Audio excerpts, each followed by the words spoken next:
All right. Well, continuing on talking about the mission of God for the family, and we're going to maybe a passage that is not the most common passage when you want to start talking about family. Going to go to Mark 5 and talk about the man amongst the tombs, the man possessed with legion, the Gadarene uh, the Gadarene man possessed with 1,000 demons.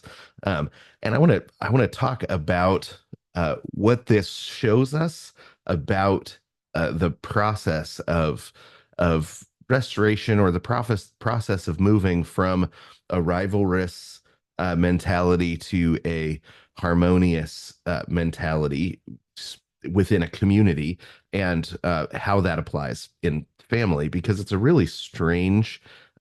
strange but really interesting passage. So Jesus and the disciples, they come across the sea into the country of the Gadarenes. It's Decapolis is where they're landing, and they get out of the ship. And right as they get out, there's a man who's been living amongst the tombs, who's possessed with an unclean spirit. It says, right, he is cast out of the community because he's unclean, and so he's been living amongst the tombs. They can't bind him. It doesn't matter if they chain him up. They try, handcuffs and chains, all sorts of different things, and he always just tears them apart. He breaks the iron in pieces, and so no one could tame him. Right? He's wild, and always he's in the mountains, he's in the tombs, and he's yelling, he's cutting himself with stones. But he sees Jesus, and he runs towards him, and he begins worshiping him. And he cries out with a loud voice. He says, "What do I have to do with you, Jesus, the Son of the Most High God? I adjure thee by God that you do not torment me." Right? And so we know that this is the demon speaking through the man at this point. Um, because when Jesus now responds, he responds to the spirit, the unclean spirit. "Come out of the man, unclean spirit," he says.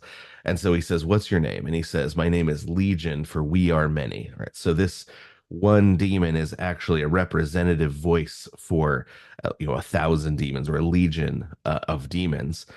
And it's really interesting that he has been sort of cast out of the community because of this unclean spirit. But then he says, but then the response is, "Please don't send us out of the country." Right? Don't send us away out of the country. Um, and so there's a certain amount of fear-based stay-at-home mentality, where even though it's obviously awful, he's cutting himself, he's out amongst the tombs, he doesn't want to leave. Uh, that because he is in a place that he knows, or that he thinks he loves, maybe even. And but near the mountains, there's this big herd of swine, and now it switches to plural, which I think is really interesting. So it switches from unclean spirit in the singular to demons. Um, and they say together, "Send us into the swine. We want to go into them." And Jesus says, "You can." The unclean spirits now enter into the swine, and they run down and they drown. There are about 2,000, 2,000. It says there were about 2,000, and it could reference the herd, but it could also reference that's how many demons were in there, and they're drowned. Right? They're cast out of the land into the sea, and they drowned. And there, the herdsmen run to the city, and kind of as they run through the country, they go out and they say, "You're never going to believe what happened." And then all of the people, or a group of people, come out to Jesus to basically ask him to go away. And they see that the man that was possessed with all of the demons, that had the legion of demons, the 2,000 demons, sitting and clothed in his right mind, and it terrifies everyone, right? So they couldn't tame him. They tried to lock him up, but he had some sort of uh, dysfunctional relationship with the city, in that his presence out there, um, kind of demon possessed as as a bucket for them to throw all of the demons into for their city was somehow making the people in the city believe that they were safer, right? Because when he is in his right mind, when he is healed, they say, now we're in trouble. Right now, we're in trouble. So they ask Jesus to go away. So whether they're afraid of Jesus or they're afraid of not having, of getting rid of this dysfunctional relationship, even though he would sit out there and he would howl, and it was a scary thing. It was a terrifying and dangerous situation. The dysfunctional situation was they still didn't want it fixed because the person that came in and begins fixing it, they reject, right? They reject Jesus as soon as he starts actually making things better.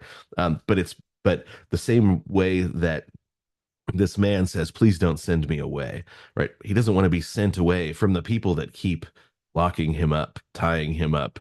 He doesn't want to be sent away from the land that he is terrorizing. So he thinks that he loves this place, but he's actually terrorizing it. And then the people that are being terrorized, when they see the person getting better, the city has wrapped up its safety or its identity or something with the relationship with this monstrous person out there, and they don't want it. And they don't want it fixed, right? So, and there's so much about like a real dysfunctional situation that you see reflected here, that even when we know it's something is bad, we reject the Christ's uh, healing presence when it first arrives, right? Because it's terrifying, because you're going into a situation that you're going from a situation that may be bad, but you understand the badness of it, into a situation you don't understand when it gets better. And so they say, the city says to Jesus, please leave this place, right? We don't want you here. Now, this is Decapolis is ten kind of coastal villages that have joined together for protection. It's mostly Gentiles, although there's Jews there as well.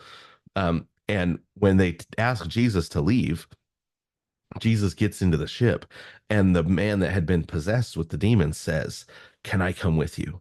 Right? I want to go with you. And Jesus says, no, go home to your friends and tell them how great the things that the Lord has done for thee, and tell them that God has had compassion on you. Right? He says, go tell them what God has done. Right? So tell them how you've been changed. Tell them what's different.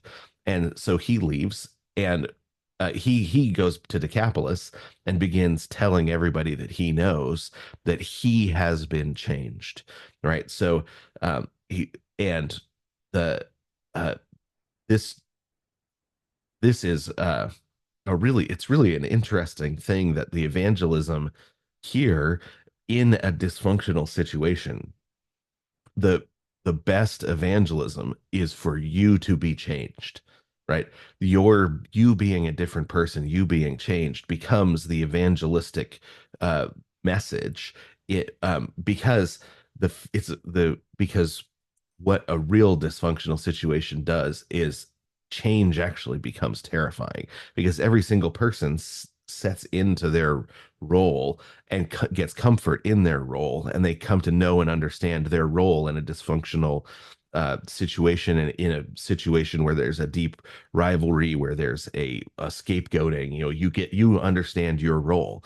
And there's some really interesting books on family dysfunction, on the different kinds of roles that people end up taking. But there's a comfort in knowing your place, even in a dysfunctional situation.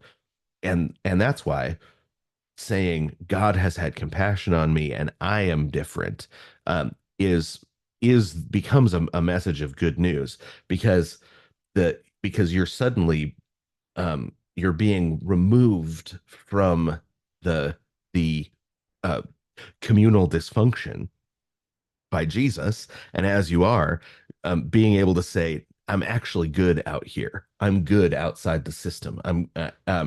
Becomes really, really good news, and makes it possible for other people's imagination to start to say, well, maybe I can get out of this system as well. And what we see is 2 chapters later, Jesus and his disciples, they leave Tyre and Sidon and they land on the in Decapolis again.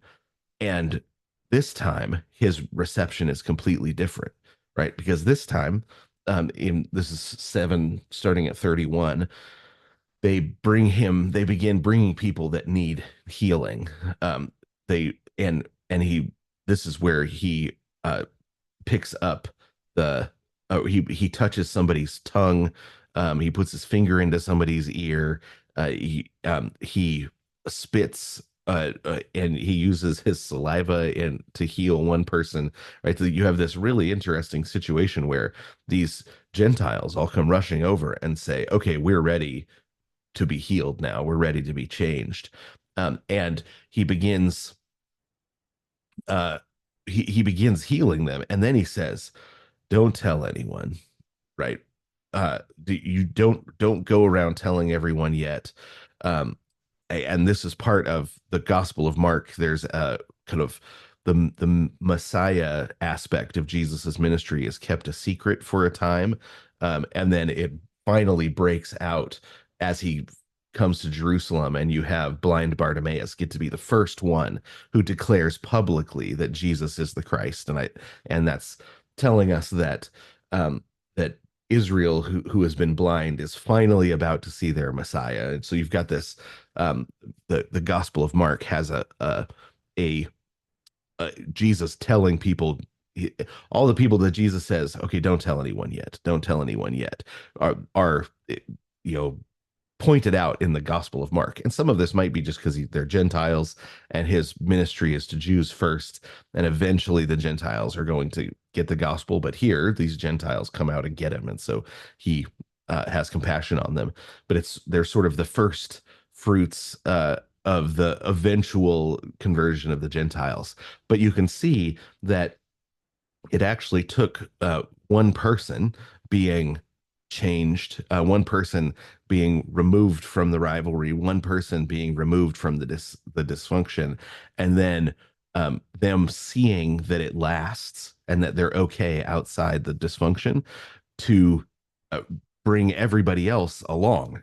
So there's I think, a really interesting, neat thing to be learned from this Mark's 5 through 7 section about the way that about the process that Jesus takes people, communities through that have been really dysfunctional in order to heal them. So hopefully that helps some people either understand or find a way out of rivalry, or understand why it is when you're in some sort of crazy dysfunction and then Jesus saves you and you're like, but it's better outside the dysfunction, that they attack you, or that they're not interested, because we get so used to dysfunction that it becomes a safe feeling, um, that you get a safe feeling attached to it, even when you know it's bad. So, all right, that is uh, some mission of God for the family, and we'll be back tomorrow.